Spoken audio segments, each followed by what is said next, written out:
अल्लाह अकबर कबीरा। प्यारे आप तारीख उठा करके देखें, अपने बच्चों को प्यारे पढ़ाया करो, अपने बच्चों को प्यारे जाहिल ना बनाओ। जहालत दुनिया के सबसे खतरनाक मर्ज है। जहालत अदीदाने ग्रामी, जहालत की कोख से इंसान अदीदाने ग्रामी बड़े बड़े भयानक जराइम को अंजाम देता है। ये जहालत है कि दुनिया कहां से कहां पहुंच गई है, लेकिन हमारे बच्चे ताश खेल रहे हैं। ये जहालत है कि दुनिया कहां से कहां पहुंच गई है, लेकिन हमारे बच्चे ज़िनाकार पैदा हो रहे हैं। ये जहालत है कि दुनिया कहां से कहां पहुंच गई है, लेकिन हमारे बच्चे आज भी अपने माँ बाप के गुस्ताख पैदा हो रहे हैं। अल्लाह अकबर कबीरा। प्यारे तारीख के तनाजुर में वाक़िया प्यारे देखते हुए चलो, यही सरजमीन मिस्र की तारीख है। मिस्र की तहजीब हमें ये बता रही है, मिस्र का तमद्दुन हमें ये बता रहा है, मिस्र का वक़ार हमें ये बता रहा है, मिस्र का दीदाने ग्रामी इतिहास हमें ये बता रहा है कि सरजमीन मिस्र में साल भर में एक मेला लगता था। ये उस दौर की तारीख मैं आप हज़रात के सामने बयान कर रहा हूँ प्यारे। जिस दौर में जहालत राज कर रही थी, जिस दौर में हुकूमतें जहालत हुकूमत कर रही थी, जिस दौर में दीदाने ग्रामी जहालत का सिक्का राइजुल वक्त बन करके दुनिया को अपने कंट्रोलिंग में लिए हुए था, उस दौर की प्यारे तारीख कितने भयानक है अपने निगाहों के सामने रखो। सरजमीन मिस्र में साल भर में एक मेला लगाया जा रहा है। एक कुंवारी लड़कियों को दुल्हन की तरह संवार दिया गया है। उस कुंवारी लड़की के हाथ में दाने ग्रामी मेहंदी लगा दी गई है, पाँव में पाजे पहना दिए गए हैं, कान में बालियां लगा दी गई हैं, हाथों में चूड़ियां पहना दी गई हैं। अल्लाह अकबर कबीरा। जब जहालत अपने शबाब पर होती है तो कैसा भयानक रूप इख्तियार करती है प्यारे तारीख के तनाजुर में आप देखते हुए चले। सरजमीन मिस्र है, उस कुंवारी लड़कियों को दुल्हन की तरह संवार करके एक पालकी में बैठा दिया गया है। अब पालकी आगे आगे जा रही है और पीछे पीछे मिस्र का समाज चलता चला जा रहा है। तमाशा देखने वालों में औरतें भी शामिल हैं, तमाशा देखने वालों में जवान भी शामिल हैं, तमाशा देखने वालों में बूढ़े भी शामिल हैं, तमाशा देखने वालों में बड़े बड़े साहूकार भी शामिल हैं। पालकी आगे आगे जा रही है और पीछे पीछे मिस्र का समाज चलता चला जा रहा है। तारे अपने बच्चों को जाहिल ना बनाओ। आज से परसों साल पहले दाने ग्रामी इमाम अहमद रजा खान का जो पीर खाना है, जिसको मारहरा शरीफ कहते हैं, खानकाह मारहरा से एक आवाज बुलंद की गई थी कि आधी रोटी खाएंगे, बच्चों को पढ़ाएंगे। इमाम अहमद रजा के मानने वालों, आला हजरत अज़ीमुल बरकत के इस पीर खाने की आवाज पर लब्बैक कहो। अपने बच्चों को आलिम बनाओ, अपने बच्चों को हाफिज़ कुरान बनाओ, अपने बच्चे को डॉक्टर बनाओ, अपने बच्चे को इंजीनियर बनाओ, अपने बच्चे को आलिम दीन बनाओ, अपने बच्चे को आलिम फाजिल कामिल बनाओ, अपने बच्चों को जाहिल ना रहने दो। खुदा की कसम, दुनिया का सबसे बड़ा मर्द जाहिल होना है। ये मुसीबत है, ये जहालत है, ये वबा है, ये कैंसर है। कभी भी दीदाने ग्रामी अपने बच्चों को जाहिल ना बनाओ। आधी रोटी खाओ मगर अपने बच्चों को इंजीनियर बनाओ, आधी रोटी खाओ मगर अपने बच्चों को आलिम दीन बनाओ, आधी रोटी खाओ मगर अपने बच्चों को हाफिज़ कुरान बनाओ। अल्लाह अकबर कबीरा। प्यारे में तारीख़ मिस्र बयान कर रहा था, पालकी आगे आगे जा रही है और पीछे पीछे मिस्र का समाज चलता चला जा रहा है। दीदाने ग्रामी दरियाए दजला, दरियाए नील के कगार पर पालकी को खड़ा कर दिया गया है। कुंवारी लड़की को दीदाने ग्रामी पालकी से नीचे उतारा गया है। समाजी तौर पर अभी उस लड़की ने प्यारे कोई ऐसा गुनाह ना किया है कि जिसकी बुनियाद पर इतनी भयानक सजा दी जाती है। लेकिन अदीदाने ग्रामी जब जहालत का अदीदाने ग्रामी जब जहालतें शबाब पर होती हैं, जहालत जब नंगा नाच नाचती है, तो इसी तरीके से मासूम बच्चियों का खून किया जाता है, इसी तरीके से इंसानियत का जनाजा निकाला जाता है, इसी तरीके से आदमियत का सरेआम खून हुआ करता है। अल्लाह अकबर कबीरा। वाक़िए पतहा से पैगंबर ने ऐलान किया था, अल इल्मु नूर, दुनिया वालों इल्म नूर है, इल्म रोशनी है, इल्म उजाला है। ये बगावत थी जहालत के खिलाफ, ये ऐलान जंग था दीदाने ग्रामी जहालत के खिलाफ है, जो मेरे आका ने 1400 साल पहले सरजमीन मक्का में ऐलान किया था। हजरत ग्रामी मैं अर्ज ये कर रहा था कि दरियाए नील के कगार पर लड़की को खड़ा कर दिया गया है। बड़े बड़े सरबरा उर्दा लोग मौजूद हैं, बड़े बड़े साहूकार लोग मौजूद हैं, बड़े बड़े अरबाब तहज़ीम व तमद्दुन के मालिकान वहां पर मौजूद हैं। दरियाए नील के कगार पर प्यारे लड़की को खड़ा कर दिया गया है। जालिम इंसान ने लात का ऐसा घूंसा मारा है कि लड़की दरियाए नील के हवाले की जा रही है। हज़रात, ये जहालत का शाखसाना है, ये जहालत की पहचान है, ये जहालत की जाने ग्रामी वो रूज का जमाना था तो लड़कियां दरियाए नील के हवाले फेंकी जा रही थी। जब जहालत का दौर दौरा था तो लड़कियां सरजमीने दीदाने ग्रामी अरब में 10% इलाकों में बच्चियों को प्यारे दफन कर दिया जा रहा था। हज़रात ग्रामी, आपने यूनान का नाम सुना होगा। यूनान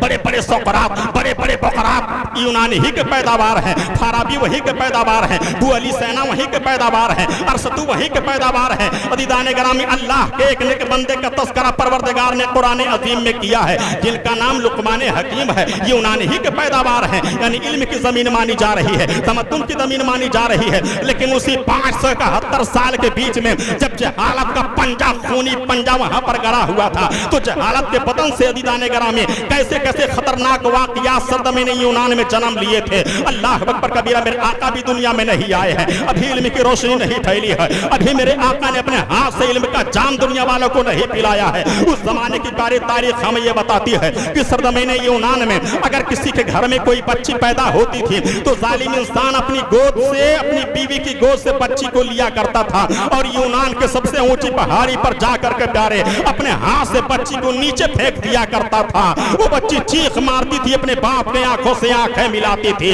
मगर बाप के दिलो दिमाग पर कोई असर नहीं पड़ता था।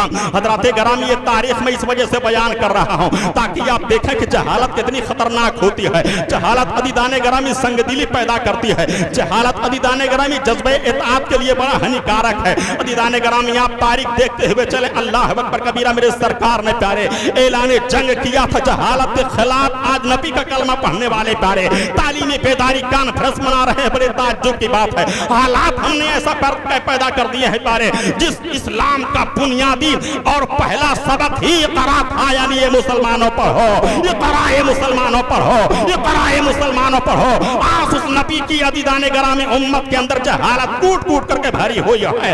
आज से बरसों साल पहले इसी भारत की जमीन पर प्यारे एक कमेटी बनाई गई थी, उसका नाम सच्चर कमेटी दिया गया था। सच्चर कमेटी ने पूरे भारत का सर्वे किया था, हर कौम के ताल्लुक से, हर बिरादरी के ताल्लुक से, हर कास्ट के ताल्लुक से, हर धर्म वालों के ताल्लुक से। दाने ग्रामी तो पता ये चला था कि मुसलमानों को सिर्फ 5% बच्चे आलिम हाफिज यानी मदरसे में आते हैं। यानी जहालत इतनी ज्यादा हमारे अंदर पाई जा रही है प्यारे कि रिपोर्ट के मुताबिक हमारी हालत दलितों से भी ज्यादा बदतर है। अदीदाने ग्रामी, आप जरा देखते हुए चले हम कहां थे कहां पहुंच गए हैं। अल्लाह अकबर कबीरा, मेरे सरकार ने ऐलान फरमाया था, अल इल्म नूर, इल्म नूर है। दुनिया से जहालत खत्म करने के लिए पैगंबर ने ऐलान आज से 1400 साल पहले सरजमीन मक्का से बुलंद किया था।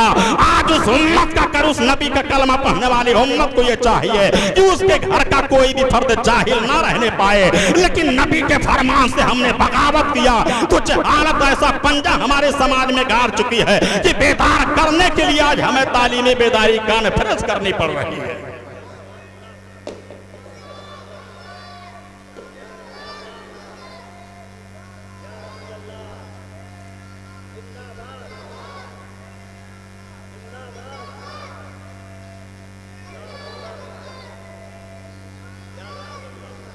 बातें समझ में आ रही?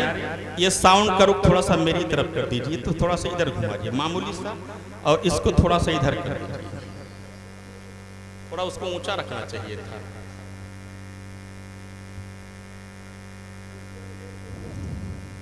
दरूद पाक पढ़ लीजिए, अल्लाहुम्मा सल्ली अला सय्यिदना मौलाना मुहम्मद मुबारक वसल्लम सलातु व सलामुन अलैका या रसूलल्लाह सल्लल्लाहु तआला अलैहि वसल्लम। बेदार हैं आप लोग? एकदम बेदार हैं? तो अभी तो 4-5 मिनट बर्दाश्त करेंगे। तो जहालत दुनिया का सबसे बड़ा मर्ज है कि नहीं है? और इस मर्ज के मरीज सबसे ज्यादा किस कौम में पाए जा रहे हैं? अपने में। तो तालीमी बेदारी कॉन्फ्रेंस के इनेकाद का पस मंजर भी यही है कि हमारी कौम का कोई बच्चा समाज में जाहिल ना रहने पाए। इल्म का फैजान दुनियावी तौर पर मैं आपको दिखाऊं, इसमें बहुत सारे लोग, बहुत अमीर अमीर लोग बैठे होंगे, साहूकार भी, बिजनेस भी, अमीर भी। और इस मंच पर, इस स्टेज मेंबर रसूल पर बहुत सारे लोग ऐसे होंगे जिनकी तनख्वाहें आज भी 4,000, 5,000, 8,000 होंगे। 15,000, 20,000, 40,000 कमाने वाले सामने बैठे हुए हैं, 4,000, 5,000 कमाने वाले इस मेंबर रसूल पर बैठे हुए हैं। आप जरा देखो कि जब दुनिया में अल्लाह ताला अपने इन बंदों को इतनी इज्जतें दे रहा है तो क़यामत के दिन कितनी इज्जतें देगा। समझ गया? दुनियावी इज्जतें कि बड़े बड़े साहूकार, बड़े बड़े सेठ, बड़े बड़े बिजनेसमैन, वो अपने वक्त का थातुरा हो क्यों ना हो, लेकिन उसकी इतनी जरूरत नहीं है ना कि यहाँ पर आकर के बैठ जाए। जी, ये मनसब किसने दिया? ये वक़ार किसने दिया? ये इज्जतें किसने बख्शी हैं? इसी इल्म दीन, इल्म मुस्तफ़ा ने। अल इल्म नूर, इल्म नूर है, इल्म उजाला है, इल्म रोशनी है। ऐलान जिहाद मेरे सरकार ने जहालत के खिलाफ आज से बरसों साल पहले सरजमीन मक्का में बुलंद फरमाया था। और उसी का नतीजा प्यारे ये था कि मेरे सरकार जब दुनिया में आए थे तो जहालत का दौरा था, और जब मेरे सरकार दुनिया से गए हैं तो हज्जतुल विदा के मौके पर जो सरकार का आखिरी खुतबा था, मेरे सरकार जब दुनिया से गए हैं तो सारे लोग जाहिल थे जब मेरे सरकार आए थे, लेकिन जब दुनिया से मेरे सरकार गए हैं तो मेरे सरकार ने इल्म की ऐसी शम्मा जलाई थी कि जब मेरे सरकार दुनिया से गए हैं तो तकरीबन 1,24,000 मुसलमानों के हाथ में मेरे सरकार ने कलम भी थमा दिया था, मेरे सरकार ने किताब भी थमा दिया था। ये इल्म की ऐसी शम्मा जली थी। अपने बच्चों को प्यारे आला हजरत के जो पीर खाना मारहरा शरीफ से आवाज उठती थी कि आधी रोटी खाएंगे, बच्चों को पढ़ाएंगे, उसी मिशन की एक शक्ल है तहरीके बेदारी कॉन्फ्रेंस। उसी मिशन को पूरा करने के लिए इमाम अहमद रजा फाउंडेशन का कयाम किया गया है। तो अगर बेदार हैं तो एक दो शेर मैं भी पढ़ दूं। कमाल अख्तर बस्तवी एक अजहर गए हैं, दूसरे अजहर बैठे हुए हैं। कमाल अख्तर बस्तवी साहब भी बैठे हुए हैं। आवाज तो मेरी देख रहे हैं, फटी बांसुरी आवाज है जी। अब ऐसे लोगों के सामने पढ़ते हुए बड़ा डर लगता है, लेकिन हम जिस नबी की बारगाह में नबी की नात पढ़ते हैं उस बारगाह में आवाज कतअन नहीं देखी जाती है, बल्कि नियत देखी जाती है, दिल का खुलूस देखा जाता है, मोहब्बतें देखी जाती हैं। शेर सुन लीजिए। नूरे हक के जले दिल को जगमगा डाला, करिए सुभान अल्लाह। नूर हक के जले दिल को जगमगा डाला, मुस्तफा की आमद ने,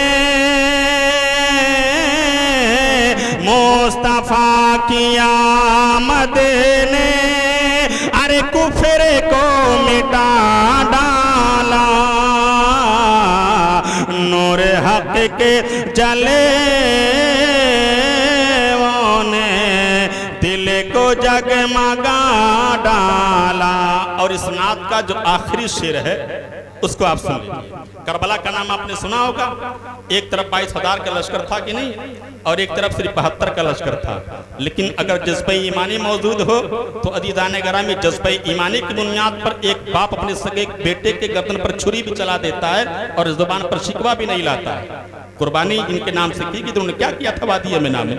एक बाप है, एक बेटा है, बड़ी मिन्नत के बाद, बड़ी समाजत के बाद, बड़ी दुआओं के बाद उम्र के आखिरी हिस्से में, जबकि अतिब्बा भी ऐसे मौका पर जवाब दे देते कि इस उम्र के बाद बेटा नहीं पैदा होगा, ऐसे मौका पर हुक्म होता है कि अपने सगे बेटे को अपने हाथ से ज़बह कर दीजिए। दुनिया में ये मुमकिन नहीं है। इस जमाने में आप देख लीजिए ऐसा जज्बा ईमानी किसी के अंदर हो। मुसलमान तो 5 वक्त नमाजी आज तक ना बन सका। बड़ी आलीशान मस्जिदें हमने बना ली, मार्बल हमने लगा दिए, फ्रिज कूलर एसी वगैरह का इंतजाम हमने कर लिया, लेकिन मुसलमान आज तक नमाजी ना बन सका। ऐसा है कि नहीं है? मस्जिदों पर हमले होते कलेजा फटता है कि नहीं हमारा? लेकिन हमने मस्जिदों के साथ कैसा सलूक किया है, हमने मस्जिदों के साथ कैसा रवैया अपनाया, कभी इसका भी जायजा हमें लेना चाहिए। बेकल साहे ने इसी बुनियाद पर बहुत पहले कहा था कि मस्जिद तो बना ली शब भर में ईमा की हरारत वालों ने, मन अपना पुराना पापी था बरसों में नमाजी बन न सका। कुरान के साथ हम क्या सलूक करते हैं? कुरान फ्रांस में जलाया जाता है, कलेजा हमारा यहाँ पर फटता है, लेकिन हमने कुरान पाक के साथ कौन सा सलूक किया? हमारे यहाँ तीजा ना हो तो घर में कुरान ना पढ़ा जाए, 40वां हो तो कुरान ना खोला जाए, बाप के जनाजे की मैयत ना उठे तो कुरान अज़ीम की तिलावत हमारे विर्दी जुबान ना हो। यह हाल हमने कुरान के साथ किया है। और लोग जलाते हैं तो हमारा कलेजा फटता नहीं फटना चाहिए। हमें अपनी गरीबान में झांक करके देखना चाहिए कि जिस कुरान के हम फॉलोवर हैं, मानने वाले हैं, हमने कुरान पाक के साथ कैसा सलूक किया है। वो जमाने में मुअज़्ज़ज़ थे मुसलमान होकर और हम खार हुए तारीख़ कुरान होकर। अदीदाने गरामी अलमारियों में रुपये पैसे और सोना और चांदी आलीशान घरों के अंदर रखे होंगे, और जाकर देख लीजिएगा हमने अपने अपने घरों में कुरान पाक को किस स्थान पर, किस जगहों पर रखा हुआ है और उसकी पोजीशन क्या है। कभी कभी हम भी गौर कर लिया करें कि हमने मस्जिदों के साथ कैसा सलूक किया, हमारा रवैया मस्जिदों के साथ कैसा है। आवारा दोस्तों के साथ घूमने फिरने के लिए हमारे पास हजारों वक्त मौजूद हैं, लेकिन अजान होती है मस्जिद में जाने के लिए हमारे पास टाइम और टेबल नहीं, कुरान पढ़ने के लिए हमारे पास वक्त नहीं। इकबाल ने इसी बुनियाद पर बहुत पहले कहा था कि वज़ा में तुम हो नसारा तो तमद्दुन में हुनूद। ये मुसलमान है जिन्हें देख के शर्माए यहूद, कल्ब में सोद नहीं, रूह में एहसास नहीं, कुछ भी पैगाम मोहम्मद का तुम्हें पास नहीं। यूं तो सैयद भी हो, मिर्जा भी हो, अफगान भी हो, तुम सभी कुछ हो, बताओ तुम मुसलमान भी हो। हमारे इसी किरदार की बुनियाद पर, इसी अमल की बुनियाद पर गलती हम करते हैं और एतराज हमारे मजहब पर किया जाता है, एतराज हमारे दीन पर किया जाता है।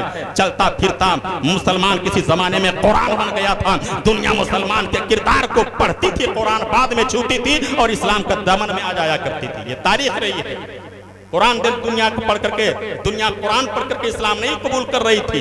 ख्वाजा मेरी हिंदुस्तान में आए थे, कौन सा कुरान पढ़ने वाले यहाँ पर मौजूद थे, लेकिन उनके किरदार को, उनके अमल को और चलती फिरती इस्लाम की अमली तफसीर को ख्वाजा गरीब नवाज की शक्ल में जब यहाँ के गैर मुस्लिमों ने देखा था तो गरीब नवाज दुनिया से गए हैं तो 92,000 लोगों को इस्लाम का कलमा पढ़ा के छोड़ा है। हम प्रैक्टिकली तौर पर मुसलमान बन जाए, दुनिया आज भी इस्लाम के दामन में पनाह लेने के लिए मजबूर है। आज भी चैन की तलाश में है दुनिया, आज भी अमन की तलाश में है दुनिया, आज भी प्यासी रूह की तरफ भटक रही है इंसानियत। मगर अमली तौर पर हम मुसलमान बन करके अपने रसूल पाक के किरदार को दुनिया के सामने नहीं पेश कर रहे हैं। इसी बुनियाद पर मुसलमान जलील हो रहा है और हमारी इसी जिल्लत की बुनियाद पर इस्लाम भी बदनाम हो रहा है। अल्लाह हमें खैर की तौफीक अता फरमाए। एक करबला में इमाम हुसैन रज़ी अल्लाह ताला अन्हु और उनके जानिसारों ने अपने खून का आखिरी कतरा उसी जमीन पर जज्ब कर दिया है, तब जाकर के इस्लाम हमारे घरों के अंदर मौजूद है। इतनी आसानी के साथ नहीं आ गया। आप नाज करो कि हम अमीर बन पाए या ना बन पाए, लेकिन इस्लाम की सबसे बड़ी दौलत अल्हम्दुलिल्लाह आज भी हम सुन्नियों के पास मौजूद है। तौहीद की अमानत हमारे सीनों के अंदर मौजूद है, इस्लाम हमारे दिलों के अंदर मौजूद है, कुरान की अज़मत हमारे दिलों के अंदर मौजूद है। ये वो दौलत है जिस दौलत पर पूरी कायनात को प्यारे कुर्बान किया जा सकता है। आप इस पर अल्लाह का शुक्र मना करें, लेकिन कभी दिल की गहराई से सोचा करें यह इस्लाम हमारे पास कैसे आया। इतनी आसानी के साथ नहीं आया था। मैदान बद्र से लेकर के मैदान करबला तक की तारीख हमारे पुरखों ने अपने खून से रंगीन किया है, तब जाकर के इस्लाम हमारे पास मौजूद हुआ। 18 राजाओं का मुकाबला करके इसी भारत की जमीन पर सैयद सालार मसूद गाजी ने अपने खून का आखिरी कतरा बहाया है, तब जाकर के इस्लाम हमारे घरों के अंदर पहुंचा है। अज़ीज़ान गिरामी, तो ये इस्लाम बड़ी अनमोल दौलत है। तो करबला आपके जहन में है, मुहर्रम शरीफ आ रहा है, प्रोग्राम यहाँ पर होता ही होगा, उस मौका पर दास्तानें आप सुनिए। तो एक शेर, जो आखिरी शेर है वो मैं दे देता हूँ। नूर हक के जले ने दिल को जगमगा डाला, थर थरा गए जालिम खौफ से हुए लरज़ा। अरे एक नन्हे असग़र ने, एक नन्हे असग़र ने अरे करबला हिला डाला। नूर हक के जले ने दिल को जगमगा डाला, मुस्तफा की आमद ने कुफ्र को मिटा डाला। जगह जगह के तुम्हें छक चुके हैं हंगामे, निशाते लज़्ज़ते ख्वाबे गरां बदल डालो। गलत रवि से मनाजिल का बोध बढ़ता है, मुसाफिरों ये रवि से कारवां बदल डालो। अज़ीज़ान गिरामी, ये इमाम अहमद रज़ा फाउंडेशन के बैनर तले इस अज़ीम शान प्रोग्राम का इनकाद किया गया। इसका मेंबर आप बनिए, इसका ताउन कीजिए।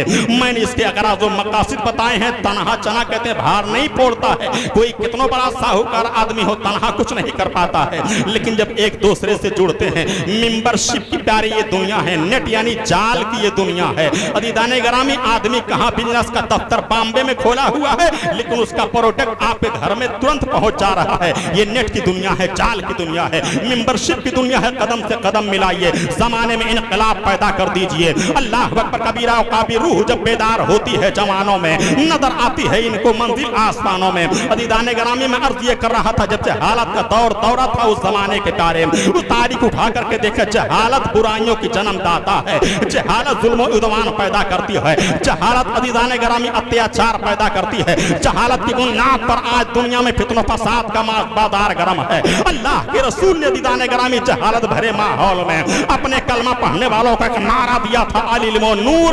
जहालत का पर्दा चाक करो इल्म की रोशनी से, जहालत का छानाता निकालो इल्म दीन से, जहालत का खात्मा करो इल्म उजाला है। अल्लाह अकबर कबीरा, आप जरा देखें, जब अज़ीज़ान गिरामी जहालत शबाब आप पर होती है। तो मैंने अर्ज किया कि लोग बच्चियों को मार डालना फक्र तसव्वुर करते थे, कुरान पाक ने पाबंदी फरमाई है, ला तक़्तुलू औलादकुम मिन खश्यति इमलाक, अपनी औलाद को रोटियों के डर से ना मारा करो। यानी कुरान ने जहालत का खात्मा किया है, पैगंबर इस्लाम ने जहालत का खात्मा किया। यही मेरे आका करीम अलैहिस्सलातु वस्सलाम है प्यारे।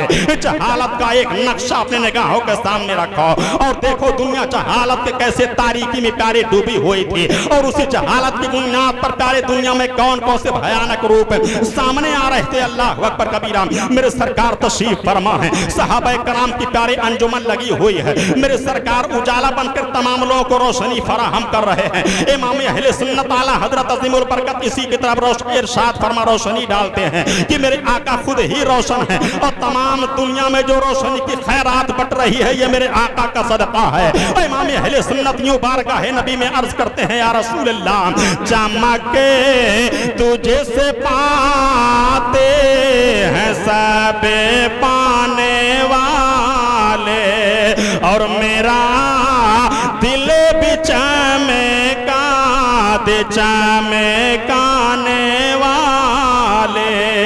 अल्लाह अकबर कबीरा। मेरे सरकार के सामने सहाबा कराम मौजूद हैं, सहाबा कराम की प्यारी अंजुमन लगी हुई है। हजरात आज राफियत का फितना घर घर में दाखिल होना चालू हो गया है। मौला अली की मोहब्बत के नाम पर सहाबा कराम पर तबर्रा आज किए जा रहे हैं। हजरात 1 मिनट के अंदर मैं सहाबी की तारीफ कर दूं कि सहाबी किसे कहते हैं। अल्लाह अकबर कबीरा। जो ईमान की हालत में जिसने प्यारे नबी कौनैन को देखा हो या नबी कौनैन की सोहबत में आया हो, अदीदान गरामी, और ईमानी की हालत में उसका इंतकाल हुआ हो, उस मुकद्दस इंसान को शरा की जुबान में सहाबी कहा जाता है। अल्लाह अकबर कबीरा। हम सुन्नियों के प्यारे सहाबा कराम के ताल्लुक से ये अकीदा है कि सहाबी चाहे आला दर्जे का हो चाहे अदना दर्जे का हो, हर सहाबी प्यारे वाजिब ताजीम हुआ करता है। यानी दुनिया के हर सहाबी की प्यारे ताजीम की जाएगी। जो किसी भी सहाबी की शान में जर्रा बराबर तबर्रा करें, जर्रा बराबर गुस्ताखी करें, वो समझ जाइए कि अहले सुन्नत व जमात से उसका कोई ताल्लुक नहीं है। वो चाहे अपने जमाने का मुफ्ती ही क्यों ना हो, वो चाहे अपने जमाने का पीर ही क्यों ना हो,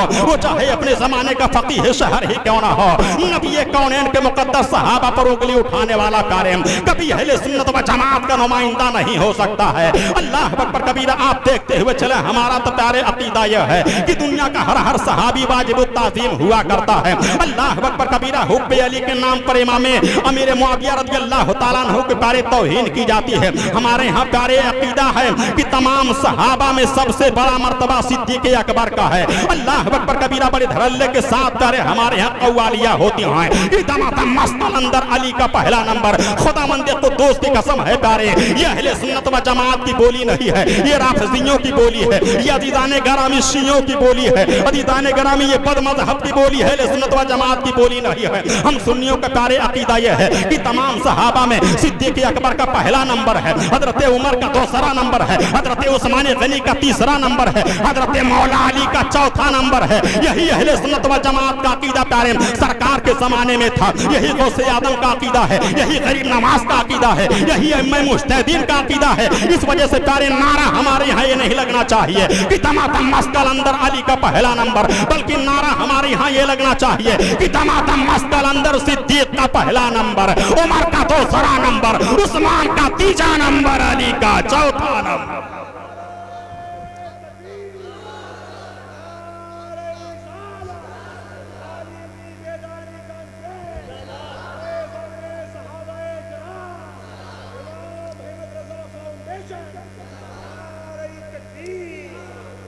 तो जब इल्म होता है तो अमल भी रूबा इस्लाह होते हैं और अकीदे का जनादा भी नहीं निकलने पाता है।